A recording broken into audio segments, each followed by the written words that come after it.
It's time for the Manhattan Pizza postgame show on the Gameday Broadcast Network. Manhattan Pizza, serving the best dang pizza in town. Now let's rejoin the broadcast team on the Gameday Broadcast Network. Yeah, we welcome you back here. Final score 73-65. The Oakton Cougars move on to the Final Four of the state.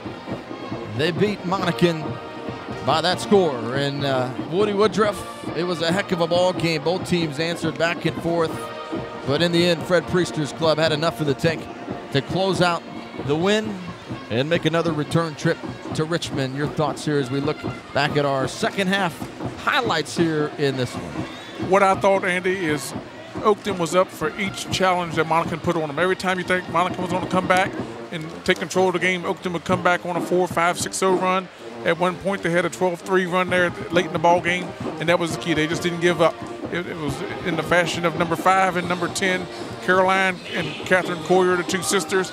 Caroline ended the game with 25 huge points. Catherine had 22. So when those two are on, they're going to be tough to beat. As you've seen, they run their record of 29-0 now. Undefeated still, and tell you, got to tip your cap tonight to Gabby Harris and the Chiefs of Monacan High School because they played lights out. She scored her 1,000th point in this ball game, and they just didn't have enough to continue down the stretch here. But Coach Starr, he's got a heck of a ball club coming back too. A lot of young kids on his team.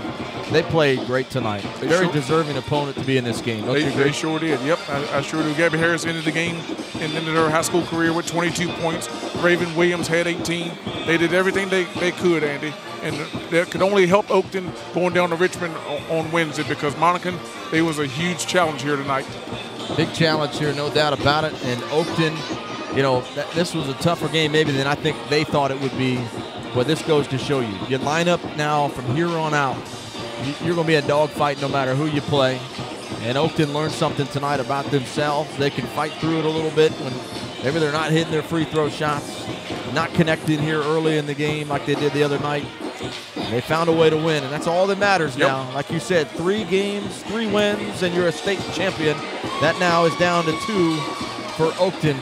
They will play on Wednesday night in the state semifinals down at VCU at 7 p.m., and I'm sure they'll play a top-quality opponent. No question about it. If you had to pick a player of the game, you almost have to share the game ball here, don't you? Yeah, I mean, it's hard to differentiate between Caroline and Catherine. I'd have to give them, split the ball right down the middle and give it half of them to each one of them, Andy, because they played great ball game. Both of them did. So the final score here tonight, the Oakton Lady Cougars win it 73-65. We thank you for joining us here on the Game Day Broadcast Network. Cougar fans, we'll see you down in Richmond on Wednesday night. It should be a heck of a lot of fun to watch your team go compete again in the Final Four. And that'll wrap up our post-game coverage here. As always, come back and watch the complete replay online at GameDayMagazine.com. For Woody Woodruff and our entire production crew of Helene Shane, Aaron McCoy, Christian Forbes, and Allie Berube, Jan Johnson on our photography. We'll see you next time here on the Game Day Broadcast Network.